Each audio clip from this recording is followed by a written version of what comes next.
It's Lucy Litch, and this is Tiny House Conversations. It's the Australian-based podcast where I interview experienced tiny houses, tiny builders, and adventurers in the tiny world so you can discover how to create, build, and transition into tiny life.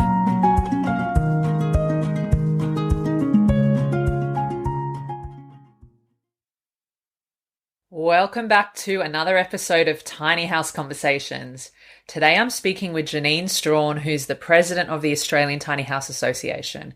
Janine is a wealth of knowledge and very passionate about all things tiny houses on wheels, as you'll get to hear in the episode today. And in this conversation, we talked about the recent progress with tiny house planning policy and local law when it comes to 2 local councils in Australia for long-term tiny house occupancy, how you as an individual can approach a local council for long-term tiny house approval using THOWs templates, which we mentioned in the show, and I'll also put a link in the show notes if you want to have a look at those. We also talked about the progress with tiny house insurance and the specific policy for tiny houses on wheels that's now available, the importance of doing your due diligence when it comes to finding a tiny house builder and what's important to look for, where Janine sees the future of tiny houses going in Australia when it comes to wider acceptance, inclusion in council planning and legislation, and lots more. Now, if you're in Australia especially, I would definitely recommend checking out the Australian Tiny House Association's website, as you'll get to hear in the conversation today, and as we've also spoken about on the show before, it's very much a grey area when it comes to long-term living in a tiny house. You know, there's things to consider on a state level as well as on a local council level, and you'll hear Janine touch on these things today. So THOWs website is a great resource to be able to navigate the landscape of tiny houses in Australia as things are currently. And if you're outside Australia, you might want to research and get in touch with the Tiny House Association in your state or country to find out the situation with tiny house living where you are. And now I want to offer a disclaimer for this episode. The information discussed in this conversation is not intended to offer advice to podcast listeners. It's for educational purposes only. Please do your own research or seek professional support before making any big decisions about building or living in your tiny house. Now, with all that being said, on to this tiny house conversation with Janine.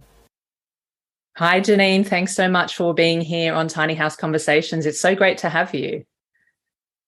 Hi, Lucy. Look, it's really fantastic to be speaking to you as well about tiny houses. So excited for our conversation. Yeah, me too. It's been a long time coming. Like, I've wanted to speak to you for quite a while, so I'm so glad that we're able to make this happen. And I just love to start by just hearing a bit more about, your own tiny house story. How did you come to be involved in the tiny house movement here in Australia, and also as the president of the Australian Tiny House Association? Thanks. Yeah, so my journey in tiny houses probably started back in 2006 when I actually saw a tiny house constructed in somebody's driveway in a city in the US, and I thought, how on earth can somebody live in that? It was only a couple of meters wide, and I saw some internal pictures of it. Didn't go inside itself, but I actually saw some internals, and I thought, wow, how does that happen? Anyway, fast forward a few more years, I started working in the housing industry, and, housing affordability crisis was already starting to hit, over 15 years ago. And it didn't allow many options for people the existing format of housing didn't allow many options for people who couldn't get enough in the deposit, or they'd have to buy a block of land, and blocks of lands were expensive. So I saw how tiny houses as opportunities to allow anybody to get into the housing market. So I started to explore that, and started my own tiny house journey about 5 years ago. I started my own tiny house business, and then I moved into roles within the Australian Tiny House Association as vice president, and then into the president's role as well. So I've been in that for a couple of years now, which is it's a really, really important association so that we can communicate what tiny houses are about and how we can advocate for them to be more legalised. Absolutely. It sounds like you've had a really interesting journey, and I love that you were aware of tiny houses way back when. Like that seems to be, a lot longer than when it started to become a bit more well-known here in Australia. And I'm just curious, so you said 2006, what kinds of changes have you seen in the tiny house movement, specifically in Australia, from, maybe earlier on when people like Fred Schultz and maybe some others sort of started to make it more well-known, and to fast forward to today, there's so many things happening in the tiny house space. There's many more tiny house builders, many more people looking towards tiny life. So I'm just curious, what kinds of changes have you seen in the tiny house movement here in Australia over the years? Yeah. The one that I saw in 2006 was in the States. I think, our earliest versions of tiny houses in Australia was probably about 2014, 15 perhaps. And pioneers in this industry were, people like Fred Schultz. And I actually started my journey with Fred in doing one of his face-to-face courses, and, an absolute wealth of knowledge that I gained through that process. What have I seen since my early establishment of tiny houses? Certainly more demand, more people wanting to know, well, how can they actually acquire one or build one themselves? Where can you actually park them? Where can you legally park them? What sort of infrastructure is required in a tiny house, and how can it be built? Like, does it have to be built to a caravan, or does it have to be built to a home? Honestly, the majority of tiny houses being built across Australia are being built for the Airbnb market. And what we want to see, and there's been a huge demand in tiny houses for Airbnb, which is, an important role, because we want a lot of people who want to live tiny. We want them to understand what living in a tiny house might look like. So going and staying in an Airbnb tiny house is a really great way for people to check out and see if they're appropriate for their life needs. They might not be after they've spent, even a weekend or a week in a tiny house. They might say, not for me, or, well, I'm really glad I tried it and confirmed that, yes, tiny house living is for me. So it's really about, having those models and models out there so people can try it out. Now, there is more people moving into tiny houses as a permanent place to live. However, a lot of these people are still living under the radar because of that regulation. And we don't want that, because typically, the people who are living under the radar is more vulnerable members of our society. And we don't want them to feel any more vulnerable than they already do. And we want them to be able to feel a level of comfort that they can live in those tiny houses legally. So what we have seen over the years is some greater discussion at the government level and local government level about, will we allow tiny houses? What are tiny houses? And will we allow tiny houses in our shire or in our council? So we've seen, a couple of shires around the country that have embraced tiny houses. We need to see many more. And we also have seen a lot more development and progress towards tiny houses. So, Lucy, you talk about the movement, tiny house movement, and that's a common terminology that a lot of people say, the tiny house movement, tiny house community. But the thing is, that also suggests that a tiny house community is everybody singing from the same hymn book, and that's certainly not the case. What we talk about in the association is the tiny house industry and the tiny house sector, because in that terminology, that also develops a sense of maturity, starting to progress towards a level of acceptance at the regulatory level, and also for people to understand that it's not just an overnight sensation, that it's actually been a long time coming. It's been around for, a number of years, let alone probably 30 years in the US.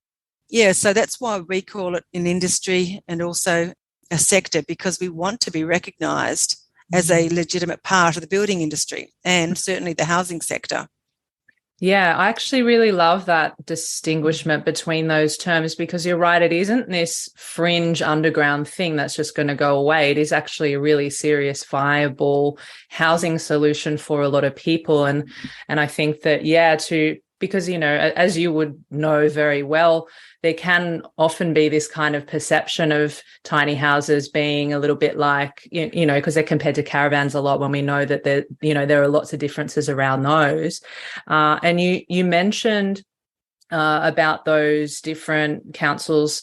I know that there's been a bit of progress in the Surf Coast as well as in WA and Esperance. Are you able to just share with us a bit more about like what's happening there with those local councils and how that shift was able to take place?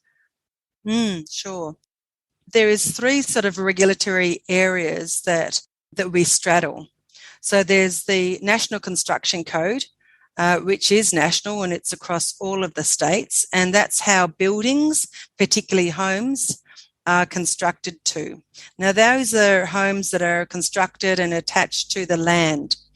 And they've got to be secured to the land. And those building permits that go with that actually aligns to the land parcel, not the building, not the owner of the building. So if you're a tiny house builder and you want to get, or tiny house owner, and you want to get a building permit, it's more challenging when you don't own the land. So that's one challenge, let alone we've got lofts, what I like to call bed platforms. We've got access issues into those because stairs have to meet certain conditions in the National Construction Code, and typically most tiny houses with a loft do not meet those conditions. So therefore, obtaining a building permit under the National Construction Code is very challenging.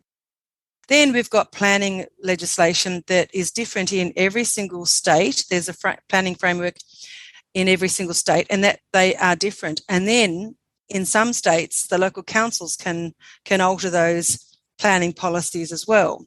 So not only do we have the challenges at the state level for planning, but then we also have local council planning policies also.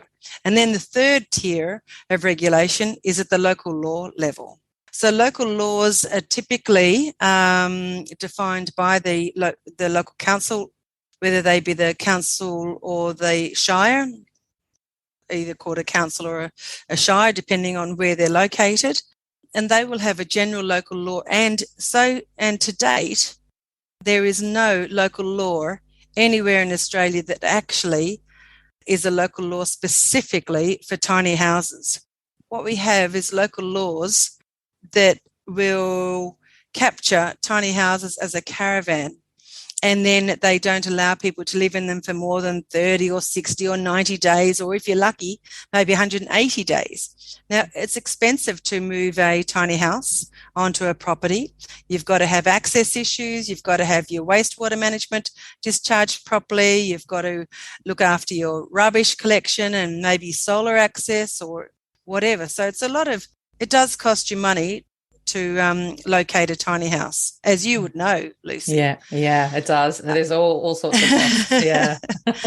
And so with that being said, with the absence of a dedicated tiny house local law, the association developed a template tiny house local law a couple of years ago and issued that to the 535 odd councils around Australia, so to get them on the page with understanding the difference between a caravan and a tiny house and how they could make changes to their local laws and embrace tiny house living.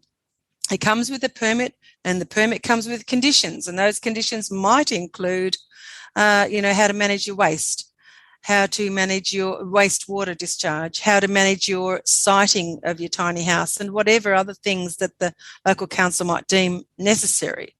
So we've just had a win recently where over 2 years of advocacy work with the Shire of Surf Coast down in Victoria has finally been approved that we will have the first ever tiny house local law developed within the Shire. It'll be trialled for a 2-year period. They know that so that they can gauge the response, they can gauge any issues, and I think that's a sensible process to trial it. We at the association were hoping for a 3 or a 5-year trial, but a 2 year, we should be able to get a lot of research done by that stage. And certainly in the Surf Coast, which is a beautiful part of Victoria, there's lots and lots of people who are wanting to live tiny. There's lots of larger properties and also suburban properties where tiny houses can be located. So that's a really amazing outcome. And that was driven really by a couple of dedicated officers within the Shire, as well as some staunch stalwarts within councillors and also the mayor. So really fantastic that we were able to get that over the line. We still haven't seen the detail. We're waiting for that to be released in the next couple of months, and then we can start trialling it and welcoming people in to live tiny into the Shire, which would be really exciting. Do you want me to talk about Shire of Esperance? Or that would be great. Yes, please. So the Shire of Esperance, which is a pretty remote shire within the remote being about 8 hours drive away south from Perth, on a beautiful coastline area as well, is the first shire to have passed a tiny house planning policy. It took us a little bit by surprise because, again, about just before COVID, we sent out the tiny house planning policy template to all of the local councils around Australia and to their local government associations to raise the awareness of tiny houses and the opportunity for creating tiny house planning policy. To our surprise, the Shire of Esperance advised us that they had written a tiny house planning policy and it had been passed at council. They were now sending it out for public consultation, and subject to the results of the public consultation, they'd be passing it and endorsing it.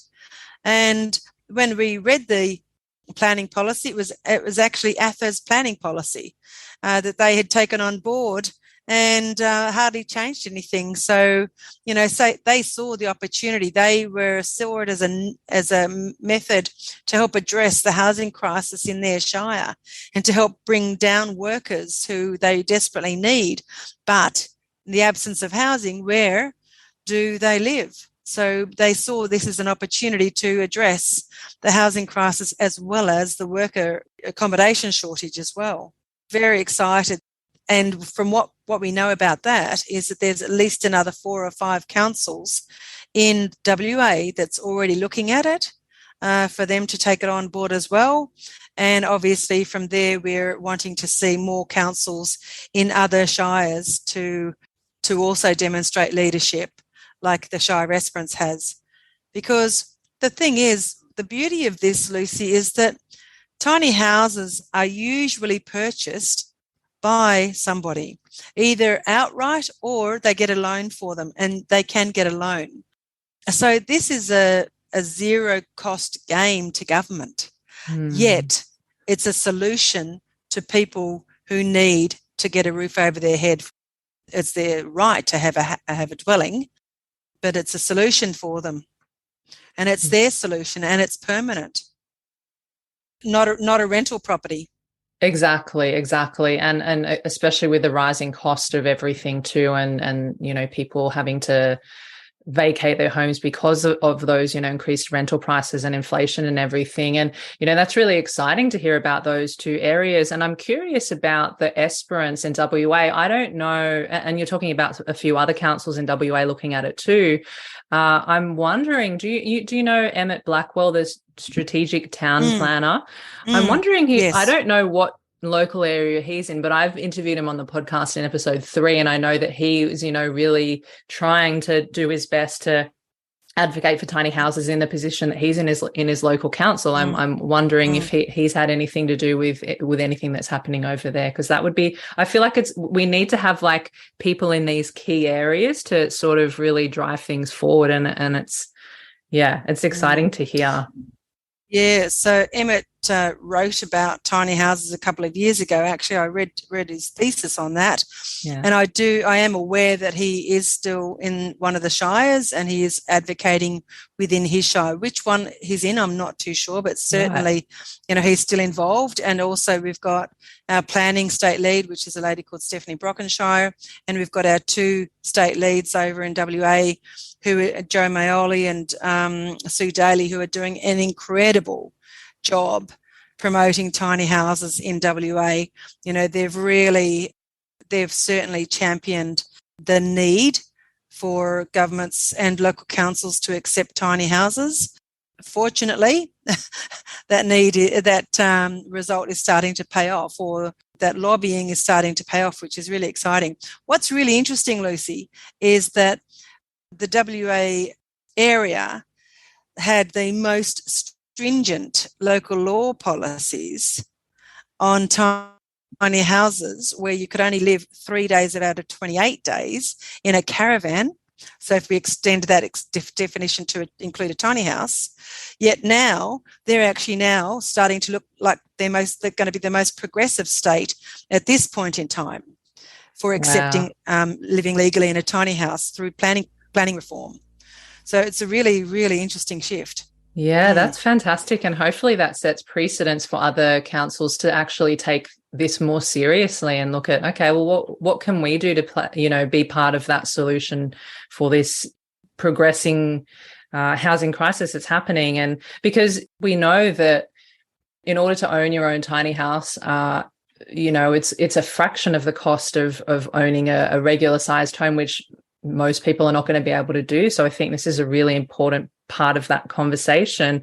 And I'm curious as well, so we've been talking about some of those local councils that, have taken on tiny houses in the way that you just described. But I'm curious if someone is living maybe in a different area of the country and they're, just like maybe the everyday person, and they're looking at wanting to go tiny and they're wondering, well, how can I do this in my local area? Is there a way that they're able to use the ATHA template or a version of the ATHA template to go to their local council for long-term approval of living in long-term?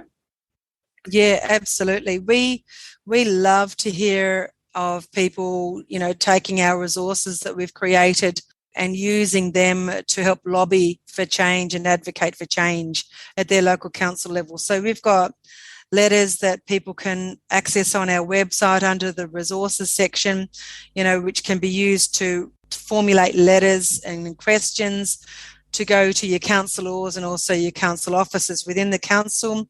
We've also got our tiny house local law policy, which is freely available on the resources section of the website. And I'm pretty sure also the tiny house planning policy template is there as well. So there is, a wealth of free information for people on the website who are aspiring to live tiny, and, I welcome people to access those resources that we've provided. I also, would love to invite people to actually join as an individual member of the Australian Tiny House Association, because, our saying is together we're stronger. We're doing this as volunteers. We're all volunteers, and we're doing this for the expansion and acceptance of tiny house living all around Australia. So getting everybody on board who's aspiring to live tiny as a member of ATHA will help to, increase our charter, but also our advocacy work as well. Yeah, definitely. And, spreading that awareness. And I think the more that these conversations are being had, and the more that people are, I don't know if putting pressure is the right term to use, but, actually asking for what they want when it comes to going through the local council, if that's the road that they're going to take, is the more that they're asked, the more that they're going to be forced to actually look at things and take things more seriously. So that's great to know that you've got all those resources. I might get that link off you later, and we can put it in the show notes for the episode so people can access it easily. Yeah, sure. Yeah. I had Elle Payton on the show probably, I think, back in episode 21, and we were talking about, the state of the regulations around that time. And then I think just before that time and also after that time we spoke, there were things happening like the floods and other weather type events where people have actually completely lost their homes and maybe haven't been able to afford to rebuild. So then looking towards, tiny life is something that's been a really serious, viable option for them. And I'm just curious, I'm assuming that it differs, just like you mentioned, it's different at each state, and then every council is interpreting and enforcing differently. But has there been any shifts in terms of that have been related on the back of these weather events that have happened around different parts of the country, like floods and bushfires and stuff like that? Has that changed anything for tiny houses and long-term living? Yeah. In Queensland, the Queensland government has started to relax some rules around tiny house living, where there has been, a series of natural disasters. It is still a bit vague as to what they're offering, as well as New South Wales. Well, actually, in the Queensland area, they're encouraging people to actively be building tiny houses for the demand to be met. You have to be a business within Queensland and in order to provide those tiny houses. So I don't know, perhaps we will see, a greater influx of tiny house builders up in Queensland as well. There's already quite a lot of tiny house builders in Queensland, but I'm not too sure how that's going to look in the future and how long that relaxation from Queensland government is going to be. There's also been a response in New South Wales about allowing people to live in and I say this in inverted commas, a caravan for longer periods of time, to where natural disasters have caused irreparable damage or uninhabitable, so that people can, have a place to reside. So those are some of the changes. I haven't seen any changes in Victorian government yet, or we haven't heard of changes in the Victorian government yet in regards to the response to our flooding that we've had, throughout many parts of Victoria. Obviously, I'm hoping that might occur as well. But we don't want governments to just be responding to natural disasters. We want them to respond to seeing these tiny houses as a legitimate housing response and embrace them, because the price of land particularly is in the first instance is so high that many people can't afford to buy land in the first place, and then they can't afford to build. And then obviously with the rising prices of interest rates, that's challenging many people who are already in the housing market.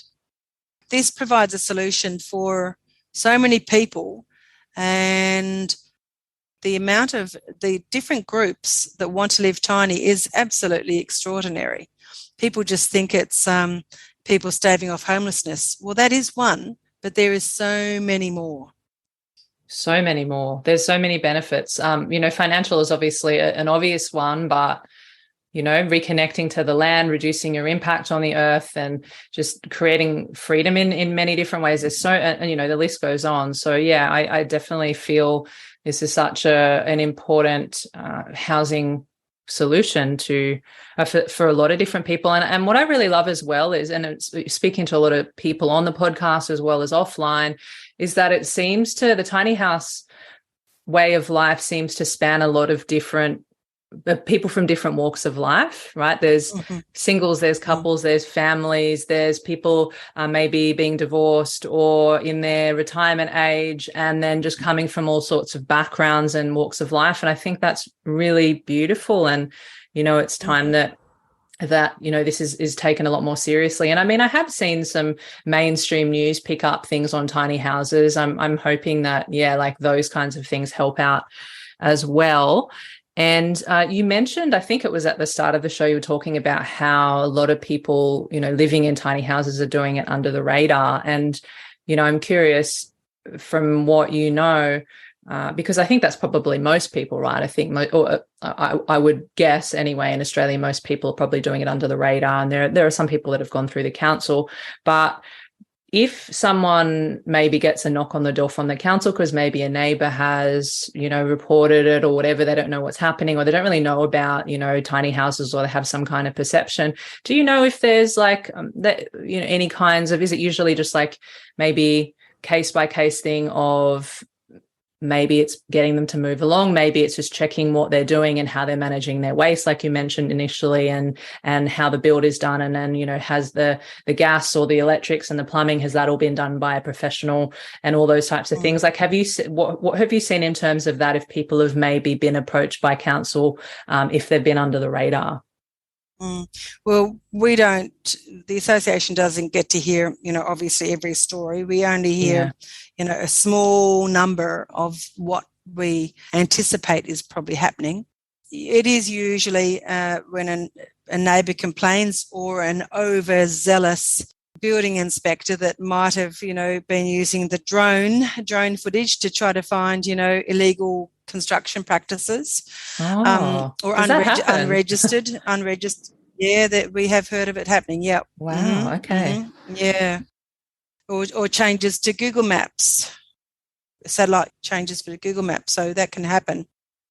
We do advise, the association does advise people who are considering living tiny to go and talk to their local council first and foremost. Don't just assume that you're going to be living under the radar. Try to find out if there is a legal pathway for you to achieve your dream first. And if there is, then obviously accommodate those requirements. And, we've had people comment to us saying, you're changing everything. If you're calling for regulation, it's going to change everything. Well, sorry, we want people to live safely. I'll take that back. We're not sorry. Yeah. We want people to live safely. We want people to ensure that the gas is connected properly, that they're not going to die during the night, that they're not going to fall down areas that could have been properly constructed and contained. The whole building is going to be safe for them to live in permanently. And at the same time, we don't want them to be a nuisance for a neighbouring property discharging grey water waste, or even black water material going onto somebody else's property. Nobody wants that. Yep. So we want people to live as a good member of society, so they're not becoming a problem.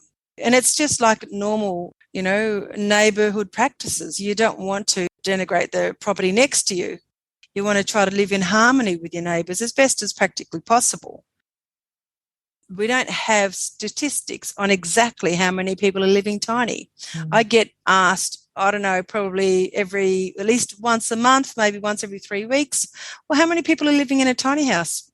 If you know, you tell me. You tell us, because we don't know, because many of them are living under the radar.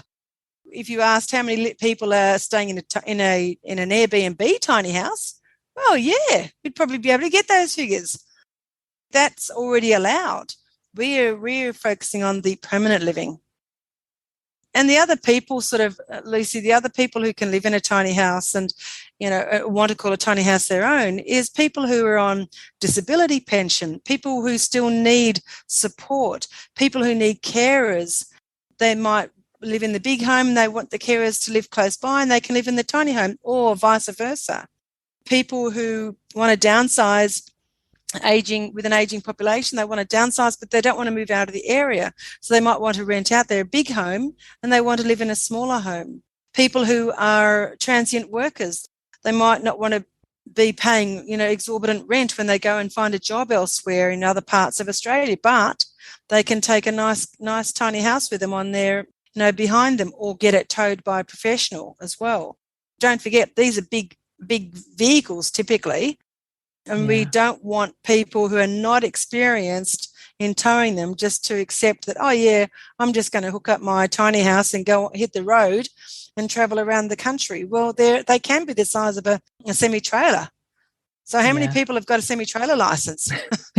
Exactly. Yeah. People can think of it that way.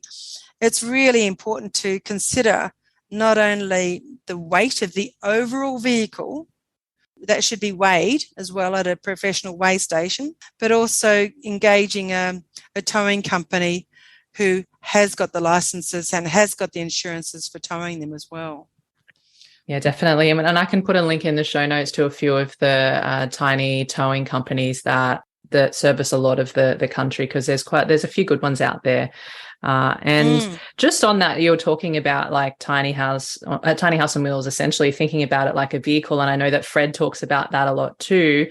And I think maybe you might be a good person to ask about this, because I often get asked, and I think it's not super clear, different terms, because you mentioned before the National Construction Code, and then there is also the Building Code of Australia, which I understand maybe is the same thing, just under a different name. And then there's the Vehicle Bulletin Standards 1, and then there's the Australian Design Rules. So are you able to just maybe clarify all of those for everyone listening, just so that it's a little bit more clear? Because, yeah, it's like, what do you look at, and what are they exactly? Yeah.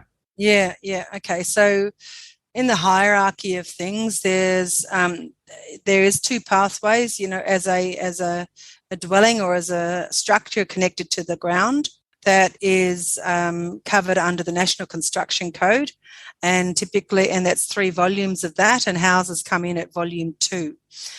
A lot of people still call it the Building Code of Australia, because historically that's what it's been called for a long time, but in 2011 that changed. And if you are building a home that's connected to the ground, you need to get a building permit, you would need to adhere to clauses and performance requirements within the National Construction Code. With the VSB1, that's a Vehicle Standards Bulletin 1, that is what covers off on the requirements for length, height, and width from a national level of vehicle transport. So it includes trailers and dog trailers and caravans. So anything that's sort of being towed, it can include anything that's being towed. So that has changed, and a new one will be coming into play. Version 6, I think it is, will be coming into effect as of 1st of July 2023. Now, that will require significant changes. Anybody building more than, what I understand, 4 or more tiny houses a year, they will need to comply with the changes.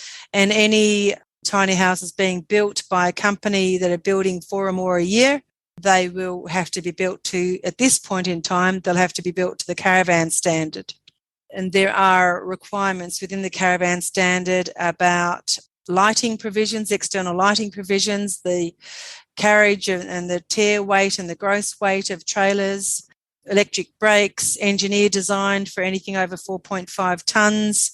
For the trailer has to be engineer designed, accommodate the height and the width. You can go oversized, but that's getting into a more complicated discussion, which I won't go into. The Australian standards, I won't go into that. That is extremely complex, and I'm not over everything with that. Now, what I will say is what the Australian Tiny House Association has been advocating for, a global standard to be constructed or to be developed on tiny houses. Last year in October, we finally, after 2 years of lobbying, or nearly 2 years of lobbying, we finally had an international standards writing organisation approve a tiny house subcommittee.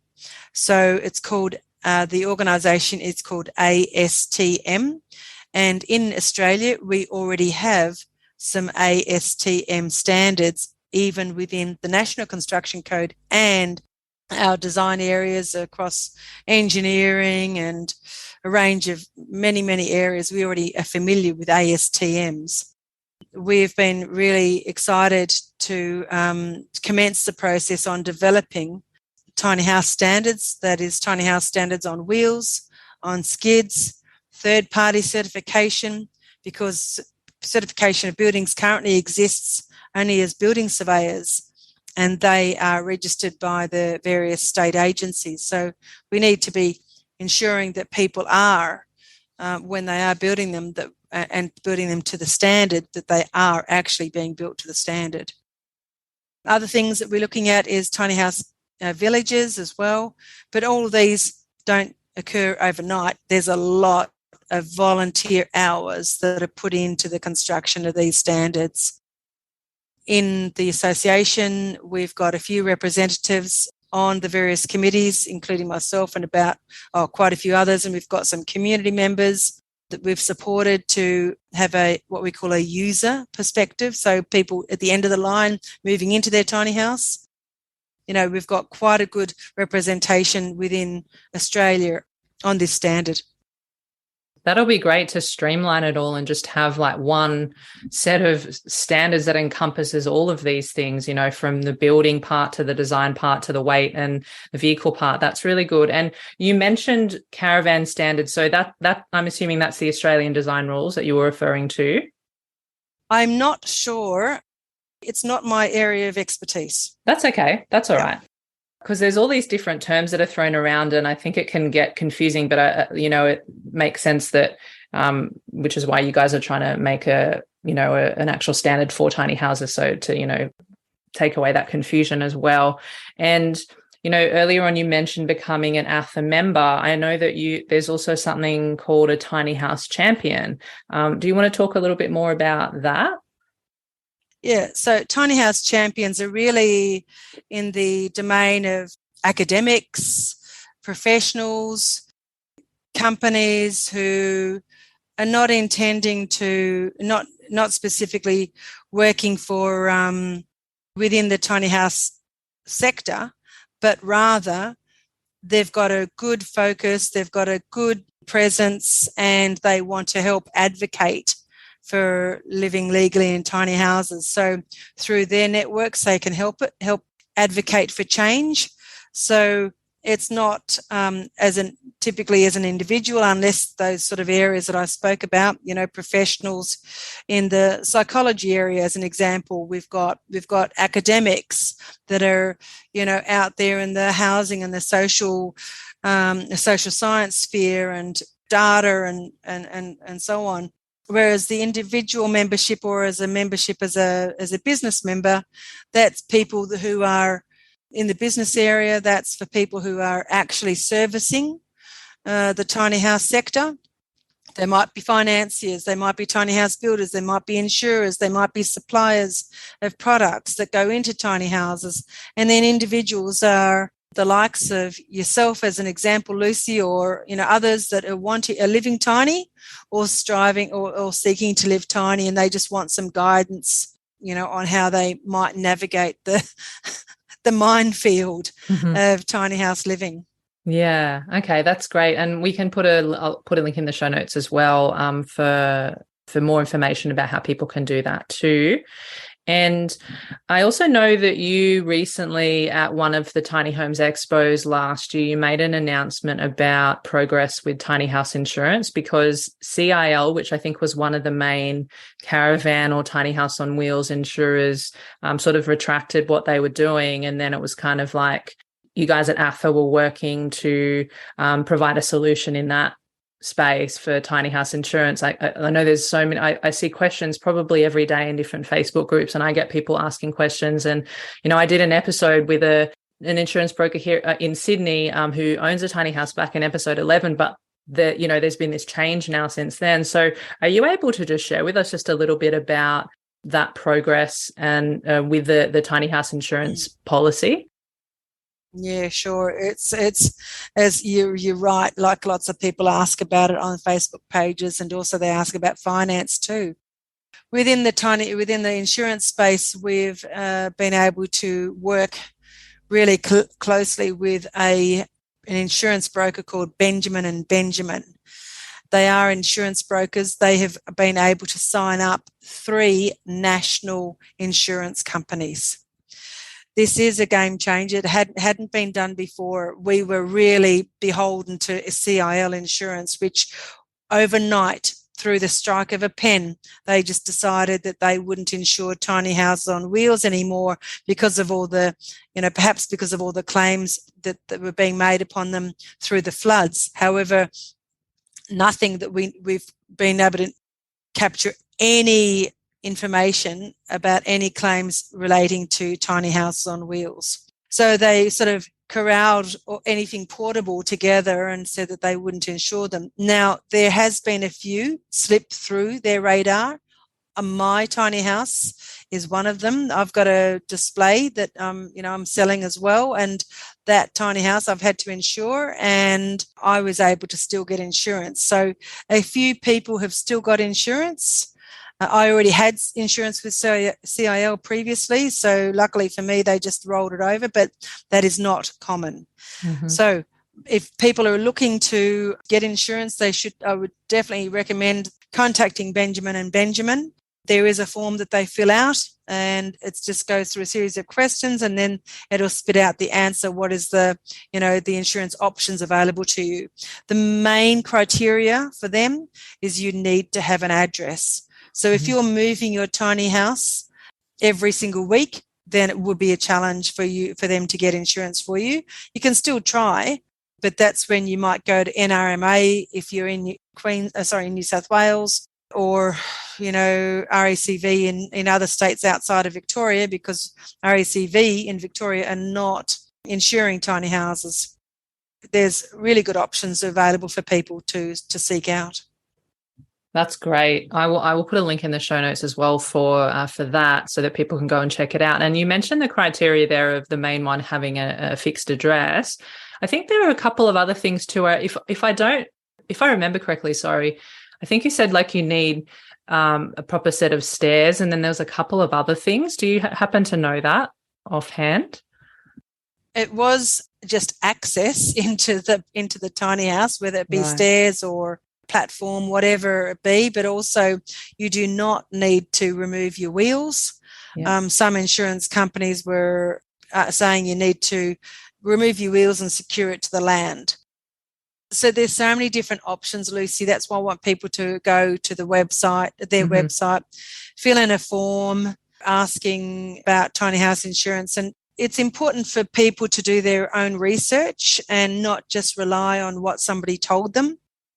There will be postcodes will influence the price of insurance as well. So it's important for people to go and apply for their own insurance cover so they can actually determine the viability for them.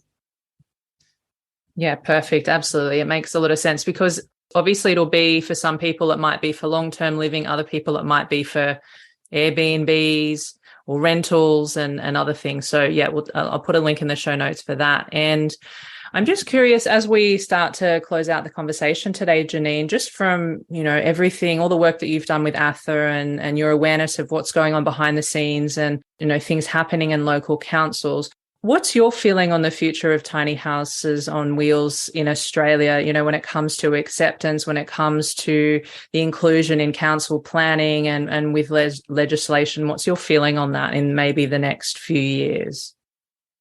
Look, I'm really optimistic, Lucy.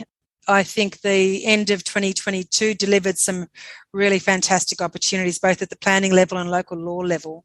I look forward to a pretty progressive year this year and in the coming years, so that local councils in all parts of Australia can start adopting them and accepting them without all the hurdles that they've had to meet.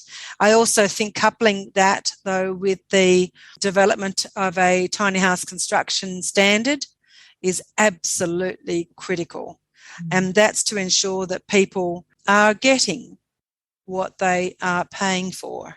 And if I can also just finish off or make another statement, some suggestions to your listeners, when they are looking for a tiny house builder, please ensure that you actually get a contract, not a sales invoice. You actually see the quality of their work. You talk to past clients of theirs.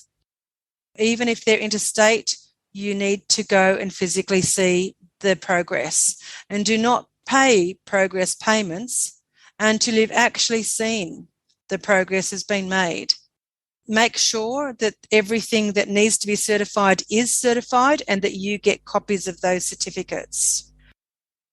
It breaks my heart when I hear of cases of people giving their last bit of savings to somebody and they don't get what they think they're getting. So please, ensure that you do your own due diligence and, follow up on those things that would help give you some degree of confidence that you're buying from a reputable tiny house builder. Yeah, I love that you said that. I think that's really important. And I feel like I think it's been happening for a while, but I feel like recently I've seen quite a few cases online of that type of thing happening where people are paying large sums of money and then not having a contract and not having all these things and not doing their due diligence and just, losing large amounts of money, often maybe life savings and all of that. And it's really sad. I think just like when something becomes popular and something becomes an industry of sorts, unfortunately, we do see these kinds of things. So I think it's really important that you said that. So thank you. And just wanted to know, just around everything that we've been talking about today, is there anything you feel like we haven't touched on that you feel might be important to leave everyone with? People think about just when, a tiny house that's being a small footprint, and that the tiny house costs on a per square metre basis are quite expensive. And they actually are. They are more expensive on a per square metre basis than your normal standard, volume builder home. And that's because the foundations are expensive. To get a good trailer, you've got to pay some money. And a lot of people I've seen on, Facebook pages and so on talk about, oh my gosh, the cost of tiny houses have gone through the roof and so on. Well, the thing is, I build tiny houses, so I know the cost of tiny houses, and we're not building caravans, and they can't be really compared to a caravan. They're built for the permanent living, whereas a caravan is designed as a recreational vehicle, not for permanent living. So in my tiny houses that I've built, I use all residential grade products. I use high performing residential double glazed toughened glass windows. Those are not cheap, but I'm not prepared to put in substandard materials or that might leak or might get damaged during transport. So the old adage is you get what you pay for. And unfortunately, COVID has had a huge impact on material pricing. It's also had a huge impact on the availability of trades. So those two couple, do affect the price of a tiny house. So I just wanted to sort of assure, let people know that, we are not building, tiny houses are not comparable to the caravan industry. They are a completely different vehicle. And again, by going out and seeing the tiny house that they think they're buying, or some examples of what the tiny house builder has done, then hopefully they can be assured that they are, doing a quality job and using quality products as well. Yeah, absolutely. And you just mentioned there about, you building tiny houses. I have a display tiny house that's for sale. It's a pretty nice tiny house. It's a beautiful tiny house with an elevator bed and, as I said, UPVC double glazed windows and French doors and the like. So people can check that out on my Facebook page, Tiny House Solutions, if they're interested. Okay. And it's located, guess where? Surf coast. Down on the surf coast, on the surf coast in Victoria. Amazing. Hopefully, maybe someone local can come and get it, and then they'll be able to live in it full time without any council troubles. Right. Yeah, exactly. That's a good plan. That's right. Yeah, that's right. Yeah. Being a small footprint also requires you to think more consciously, which other people would have said, about your purchasing. So that can help you free up time for other things, for you to investigate other parts of your life as well. Yeah, that's absolutely true, and I can agree with that from personal experience. So yeah, I think that's really important and great point to highlight and to leave on. And do you also want to let everyone know the website for the Australian Tiny House Association, Janine? Sure. It's www.tinyhouse.org.au. Ton of resources on there available for people.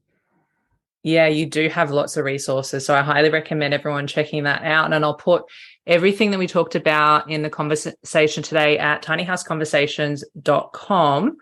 Janine, thank you so much for being here. It's been really great to chat with you. I can feel your passion and so much knowledge about all things tiny houses. And I think it's going to be a really important conversation for people to hear. So thank you so much for your time. Thank you, Lucy. It's been my pleasure. And, I wish everybody a wonderful journey, wonderful tiny house journey, whatever it looks like for them. Yes, me too. And thank you so much for listening at home. Make sure you go check out everything that ATHA is doing and, all those different resources. Again, we'll put a link in the show notes at tinyhouseconversations.com, and stay tuned every Thursday for new episodes of the podcast. And I'll see you next time. Thanks again for listening. And if you enjoyed the conversation today, you found it valuable, and you want to support the podcast, the best way you can do that is to share the love. That way I can keep bringing you more tiny house conversations to help you on your own tiny journey. So here are 3 ways that you can support the podcast. Number 1, if you have a friend or family member that you feel would benefit from hearing these conversations, feel free to share it with them, email them, text them, send them a telegram, do whatever you need to do to share it with them. Number 2, if you hit the subscribe button, you'll know exactly when the next episode is live. And number 3, if you head on over to Apple Podcasts or wherever you're listening to podcasts and leave a 5-star rating and review. Thank you so much in advance. I appreciate you, and I'll see you in the next episode.